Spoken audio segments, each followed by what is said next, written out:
The house with no doors. It was supposed to be a simple road trip, a weekend getaway to escape the stresses of life. Five friends, Laura, Mike, Gina, Chris, and Sarah, were driving through a quiet countryside when a sudden storm forced them off their planned route. Rain pounded the windshield, the wind howled like a beast, and the dense forest around them seemed to close in. Lost and frustrated, they stumbled upon an old towering mansion, hidden deep in the woods, its stone walls worn by time and weather. "Looks abandoned," Mike said, wiping the fogged-up windows.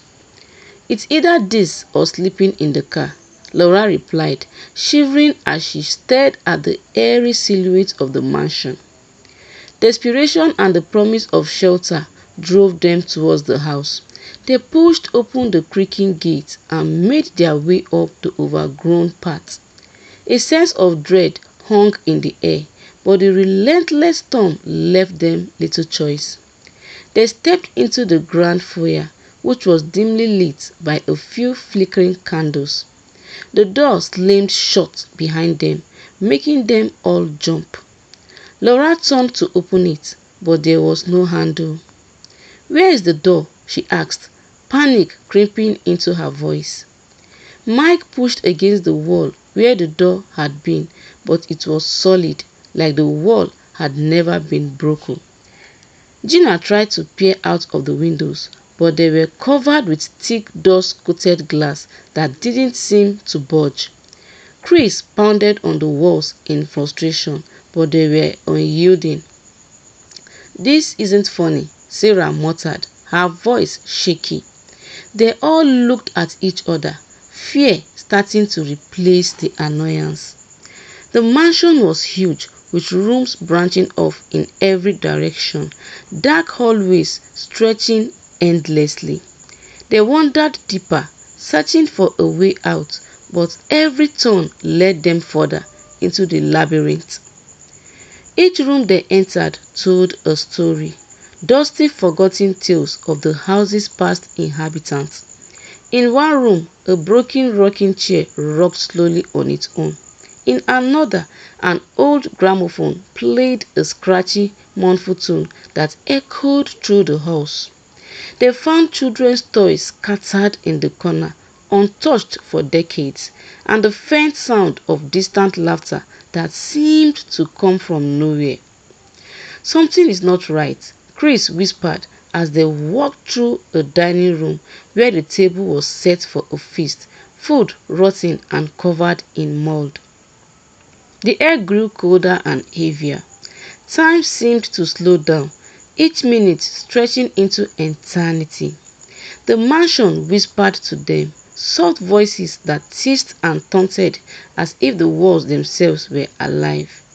They split up, hoping to cover more ground, but the further they ventured, the more twisted and bizarre the rooms became. Laura found herself in a room filled with mirrors. Her reflection stared back at her, but something was off. Her reflections moved differently, smirking when she frowned, whispering secrets that only she could hear. "Who are you?" Laura asked, but the reflection only groaned wider, eyes glinting with malice. Mike stumbled into a room lined with old books. As he pulled one off the shelf, the pages began to bleed, red ink seeping out and forming words of his deepest regret, things he would bury and never wanted to face. He dropped the book, backing away in horror. Gina entered a nursery, its walls covered in childish drawings that moved when she wasn't looking.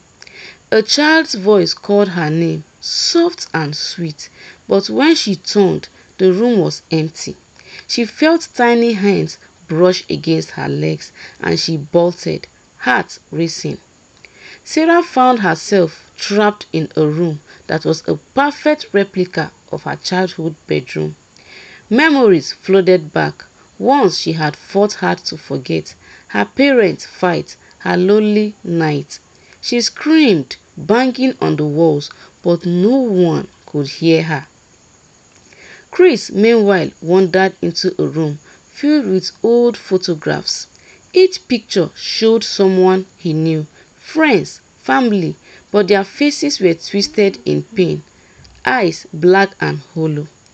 One photo showed him, older eyes full of terror, standing alone in the mansion's foyer. Get out while you still can," Chris shouted, running back to find the others. The mansion thrived on their fear, its walls pulsing, feeding off their terror. They regrouped, but the house had changed. Hallways that led one way now twisted into new paths. Rooms that had been next to each other were now miles apart.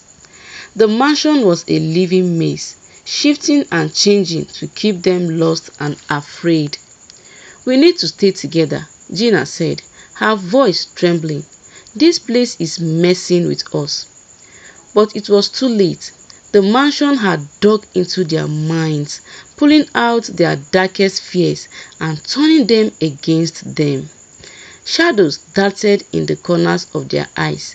Whispers filled their eyes, telling them secrets about each other, sowing distrust and paranoia.